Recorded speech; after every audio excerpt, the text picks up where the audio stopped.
நான் சொல்கிறது அப்படின்னு. ஸோ அப்புறம் 2012 நினைக்கிறேன், 2012 என் பாட்டி இறந்தாங்க. பாட்டியாக இருந்தப்போ கூடி எங்களுக்கு இன்னொருத்தவங்க சொல்லி தான் தெரிஞ்சது. அப்போ தான் என் ஃபர்ஸ்ட்டு மாமா வீட்டுக்கு நான் போனேன்னு, ஹாஸ்பிட்டல் போனேன். அப்புறமா வீட்டுக்கு போனேன். வீட்டுக்கு போயிட்டு அப்போ தான் என்னை எல்லாரும் ஒரு மாதிரி வியர்டாக பார்த்தாங்கய்யா, புதுசாக என்ன என் மம்மி டேடி எல்லாம். ஏன்னா ரொம்ப வருஷத்துக்கு அப்புறம் டச் இல்லை.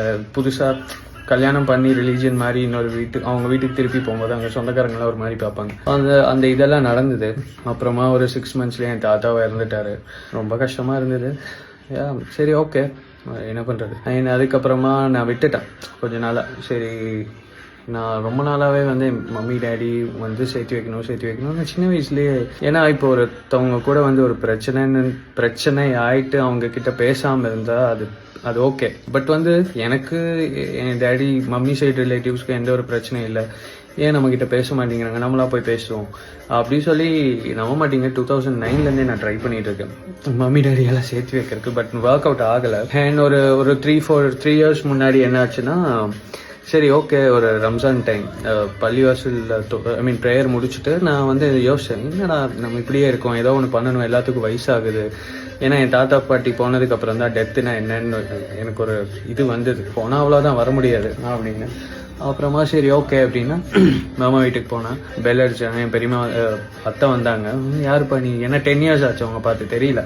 இத்தனைக்கும் 5 kilometers டிஸ்டன்ஸில் தான் இருக்கும். ஸோ என் பெரியமா கேட்டாங்க, என் அத்தை கேட்டாங்க, யார்? நான் சொன்னேன், அம்மா பேர் மலரோட பையன் அப்படின்னு சொன்னேன். ஓகே, சிரிச்சாங்க. அப்புறம் என் மாமா வந்தார். வந்துட்டு சரி உள்ளே வான்னு சொன்னார். அப்போ தான் நான் ஃபர்ஸ்ட் டைம் ஒரு 26 yearsக்கு அப்புறமா என் மாமா வீட்டுக்கு மாமா வந்து என்னை வான்னு சொல்லி நான் உள்ளே போகிறேன்.